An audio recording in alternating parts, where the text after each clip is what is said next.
Bueno, buenas tardes. Vamos a seguir entonces con la parte final de lo que es los delitos contra la propiedad intelectual o incorporal. Y ya vimos todo lo relacionado con lo que es la propiedad literaria y artística, los derechos de autor y los derechos conexos al derecho de autor. Y vamos a ver hoy entonces la segunda gran parte de lo que es los delitos contra la propiedad incorporal o intelectual, que es lo referente a los delitos marcarios, las marcas, las fábricas de comercio, las patentes de invención, los modelos de utilidad y los diseños industriales.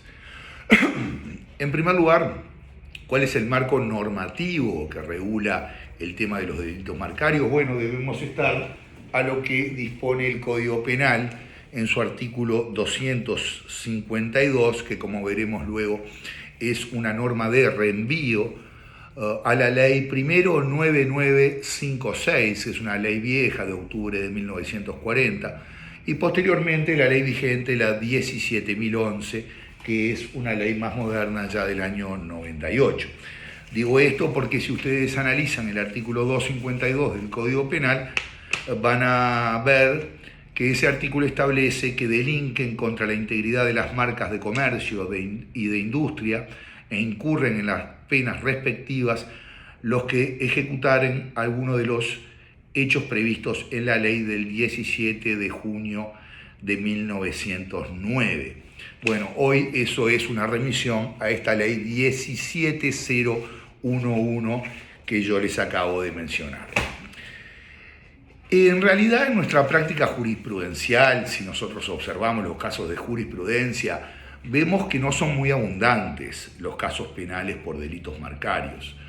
Y bueno, ello habría que preguntarse por qué ocurre, es decir, son tan efectivas, tienen un efecto preventivo tan importante estas disposiciones que entonces no se delinque en esta materia, o de alguna manera los delitos marcarios son delitos de cuello blanco, esto es, los delitos de cuello blanco son cometidos por aquellas personas que no integran la clientela habitual del derecho penal, del sistema penal, ¿no? Que son personas que se dice que son inmunes al mismo y resuelven los conflictos penales por otra forma, ¿no? Por otros medios, a través de acuerdos reparatorios, etc. También es preciso señalar que existen otros medios jurídicos para solucionar los temas marcarios, ¿no? Existe toda una regulación administrativa, está todo el tema de los registros públicos, de la Dirección Nacional de la Propiedad Industrial, la tutela al Tribunal de lo Contencioso Administrativo y, por supuesto, la protección judicial a través de lo que son las acciones civiles. Por eso hay quienes se preguntan si son necesarias las normas penales en esta materia o si de alguna manera se puede exceptuar de la tutela jurídica penal este tema marcario. Sabemos nosotros que el derecho penal es un derecho de última ratio, que se recurre al derecho penal cuando fallan todos los demás mecanismos. Y en consecuencia hay autores que señalan que la materia marcaria no es digna de tutela penal. Sin perjuicio de ello, tenemos regulaciones penales, tipos delictivos que regulan esta materia y es lo que vamos a analizar en esta clase. Bueno, los delitos marcarios se encuentran de lo que se llama el derecho penal económico, que lesiona la seguridad del tráfico económico, la libre competencia, los derechos del consumidor, los derechos patrimoniales, los intereses del comercio, etc. El artículo 252, que yo les refería anteriormente del Código Penal, que está ubicado justamente en los delitos contra la fe pública, en el título octavo. En el título octavo, bien digo, y en el capítulo 5 dice delitos de marca de fábrica y de comercio. Se ubica entonces dentro del capítulo, como dije, de la fe pública, por lo que el bien jurídico tutelado, o al menos uno de ellos, es justamente la fe pública. Lo vamos a ver más adelante. Esto es básicamente por la relación de confianza que tiene el consumidor con las marcas genuinas y auténticas, ¿verdad? pero también se dice que protege el bien jurídico propiedad, la libre competencia y bueno, los derechos del autor de esas marcas, ¿verdad? Bien, ¿qué es una marca? Bueno, para ello recurrimos a la definición de la OMPI, que es la Organización Mundial de la Propiedad Industrial, y que dice que marca es un signo que permite distinguir los bienes y servicios de otras empresas.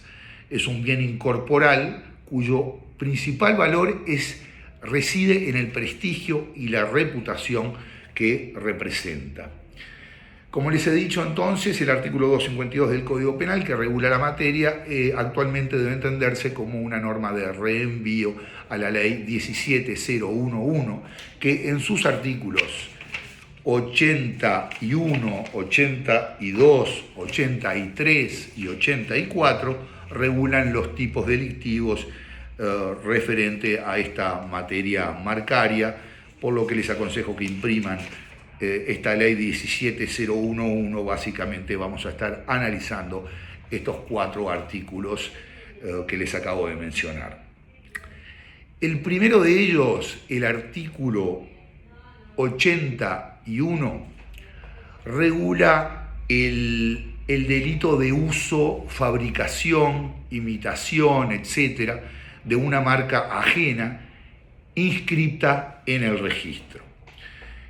El artículo dice que el que con fin de lucrar o causar un perjuicio use, fabrique, falsifique, adultere o imite una marca inscripta en el registro correspondiente a otra persona será castigado con 6 meses a 3 años de penitenciaría. O sea, este artículo 81 tiene 5 verbos nucleares que son usar, fabricar, falsificar, adulterar e imitar.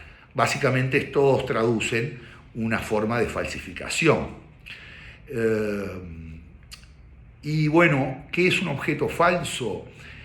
Es algo que pretende ser o pretende parecer un objeto original cuando obviamente no lo es por vía de esta falsificación que estamos refiriendo, ¿verdad? Bueno, respecto a esta fabricación, a esta entonces falsificación del artículo 81, podemos decir que se crea un objeto falso cuando le agrego a un producto cualquiera un distintivo imitado. O sea, o a un producto le coloco un distintivo original, ¿verdad? A un producto falso le coloco un distintivo original. Bueno, hay que señalar que esta hipótesis del artículo 81 no comprende la venta o comercialización de esta marca falsificada, porque eso va a estar regulado en el artículo 83. Entonces, imitar, falsificar es copiar de la forma lo más exacta posible que se pueda un modelo, de modo de pretenderlo hacer pasar por auténtico cuando no lo es, ¿verdad? Bayardo decía, imitar es la creación de una marca que, aunque no contenga detalles idénticos a la marca legítima, tiene la aptitud potencial, por su parecido, de inducir en engaño al consumidor, de confundirlo entre una y otra, ¿verdad? Bueno, y esta falsificación, ¿cómo se debe apreciar? Se debe apreciar en función de la atención que normalmente un consumidor medio le dispensa cuando adquiere un producto determinado, ¿verdad? Bien, la marca, para que quede comprendida dentro de las disposiciones de este tipo penal, tiene que ser una marca registrada. Existe un registro nacional de la propiedad industrial donde se inscriben las marcas, ¿no? Y ahí, bueno, uno tiene, o este registro brinda la seguridad respecto a las características particulares que tiene el distintivo y toda la información de los productos y los servicios que alcanza la protección de esa marca. Esto es, entonces, la marca tiene que ser registrada en el Registro Nacional de la Propiedad Industrial del Uruguay. Por lo tanto, una marca registrada en el extranjero que no haya sido incorporada o registrada al Registro Nacional no quedan amparadas por esta norma. Y esta figura penal del artículo 81 tiene dos requisitos subjetivos: el ánimo de lucro, esto es, la ganancia, el aprovechamiento indebido que del prestigio de esa marca se hace, o un segundo requisito subjetivo que puede ser el de provocar un perjuicio, por ejemplo, una competencia desleal.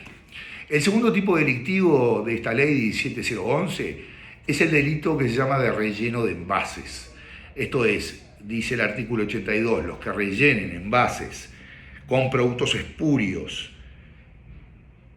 los que rellenen con productos espurios envases con marca ajena serán castigadas con 6 meses de prisión a 3 años de penitenciaría. O sea, rellenar es volver a llenar totalmente, completamente o parcialmente. Productos espurios son productos que no son los genuinos que van en ese envase, son falsos, no son auténticos, o pueden ser simplemente extraños. No tienen por qué ser nocivos para la salud. Eso es el producto espurio, ¿verdad?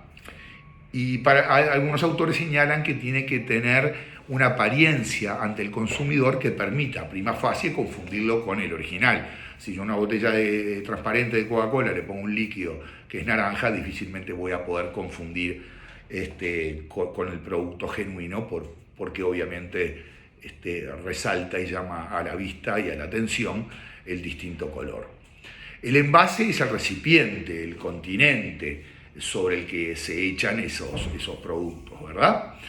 Y bien, la pena de este delito del artículo 82 son 6 meses de prisión a 3 años de penitenciaría, con lo que pasamos al artículo 83 de la ley 17011, que es el delito de falsificación y comercialización de mercaderías con marcas adulteradas, que ahora vamos a ver. Dice el artículo 83, el que a sabiendas fabrique, almacene, distribuya o comercialice mercaderías señaladas con las marcas a que refieren los artículos anteriores será castigada con 3 meses de prisión a 6 años de penitenciaría. O sea, en este artículo 83 se castiga la fabricación, el almacenamiento, la distribución y la comercialización. Entonces, acá van a ver que se repiten dos verbos. El verbo nuclear fabricación, en este artículo 83, se repite, o mejor dicho, también está en el artículo 81. ¿Cuál es la diferencia entre la fabricación del artículo 81 y la fabricación de este artículo 83? Es que acá hay que falsificar tanto el objeto como la marca. En el artículo 81 se fabrica únicamente la marca, y en este artículo 83 se tiene que falsificar no solo la marca, sino también el objeto, porque dice mercaderías señaladas con las marcas a que refieren los artículos anteriores. El requisito subjetivo es que tiene que ser a sabiendas, por lo que excluye la posibilidad del dolo eventual y mantiene únicamente la hipótesis del dolo directo. Y bien, hay quienes dicen que esa diferencia que yo acabo de mencionar sobre el verbo nuclear fabricación del artículo 81 y 83, por ejemplo, el doctor Langón dice que debe optarse. Dice que la misma conducta ya está penada en ambos tipos penales y debe optarse por la norma de menor punibilidad por aplicación del principio de benignidad o principio o principio de humanidad, ¿verdad? Y bien, con esta parte pasamos a lo que refiere a los delitos que protegen lo que se llaman las patentes de invención, los modelos de utilidad o los diseños industriales. Y acá van a tener que tener con ustedes, imprimir la ley 17164. Esta es la ley que regula los derechos de las patentes de invención, los modelos de utilidad y los diseños industriales. ¿Qué protege esta ley? Si ustedes leen el artículo 1 y el artículo 2, nos habla de que se regulan los derechos y obligaciones de las patentes de invención, los modelos de utilidad y los diseños industriales, y se protege el derecho moral, según se establece en el artículo 2, y los derechos patrimoniales. En el artículo 106 de esta ley tenemos el delito de defraudación que vamos a analizar a continuación. Y dice, el que defraudare alguno de los derechos protegidos por las patentes de invención, modelos de utilidad o diseños industriales será castigado de 6 meses de prisión a 3 años de penitenciaría. Y continúa diciendo que se procederá al comiso de los objetos elaborados en infracción y de los instrumentos utilizados para su elaboración. Entonces, el artículo 106 de esta ley 17164 regula, como he dicho, la defraudación, ¿verdad?, de alguno de los derechos. Defraudar viene de fraude, de engaño, de trampa, de ardid, de maniobra, algo que vulnera la confianza, ¿verdad?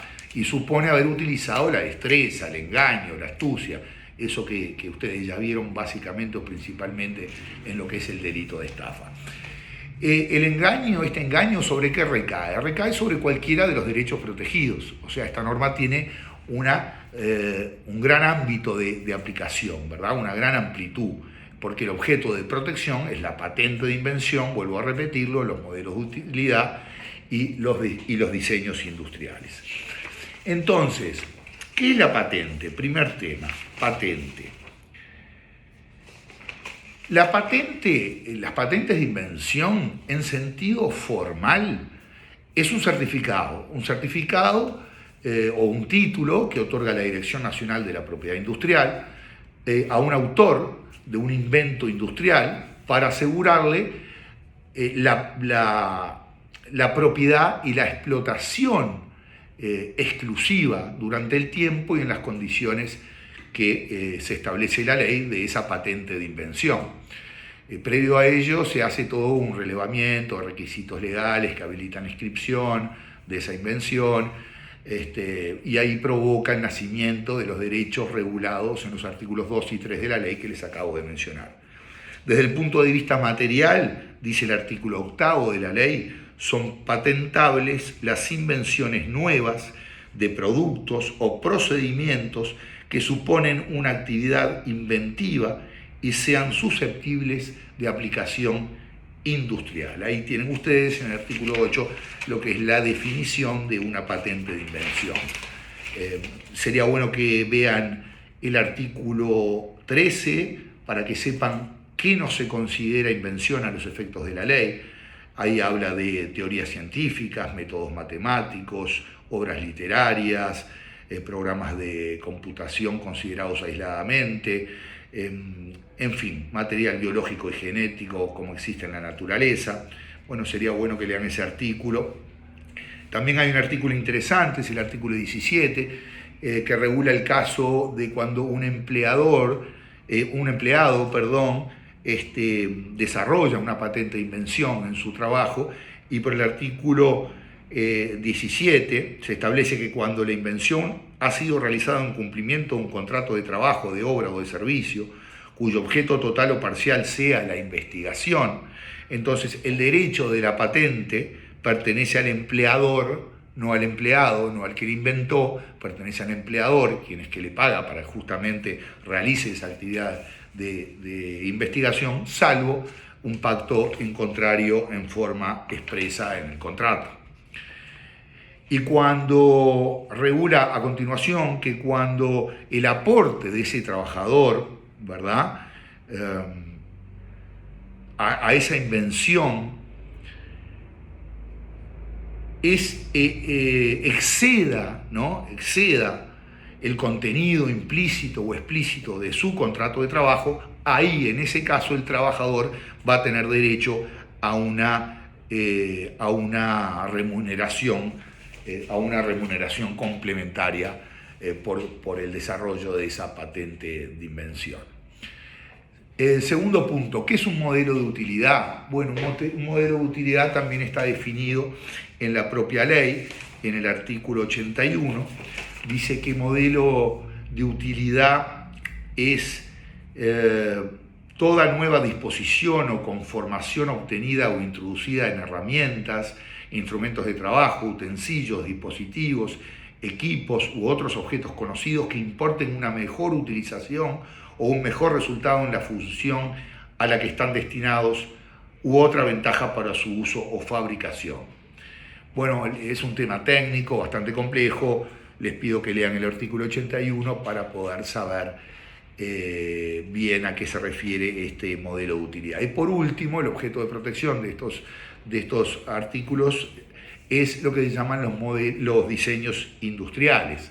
Los diseños industriales están definidos en el artículo 86 de la ley, que nos habla que son creaciones originales de carácter ornamental que incorporadas o aplicadas a un producto industrial o artesanal le otorgan una apariencia especial. Y define con más precisión en el inciso segundo del artículo 86 lo que debemos atender por diseño industrial.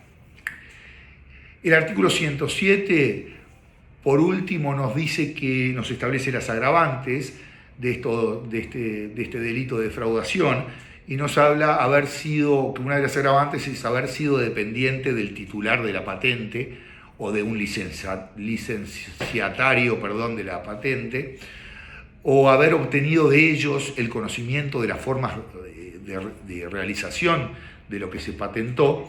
Esto lo que de alguna manera castiga es el abuso de confianza, la traición que el empleado hace a su empleador.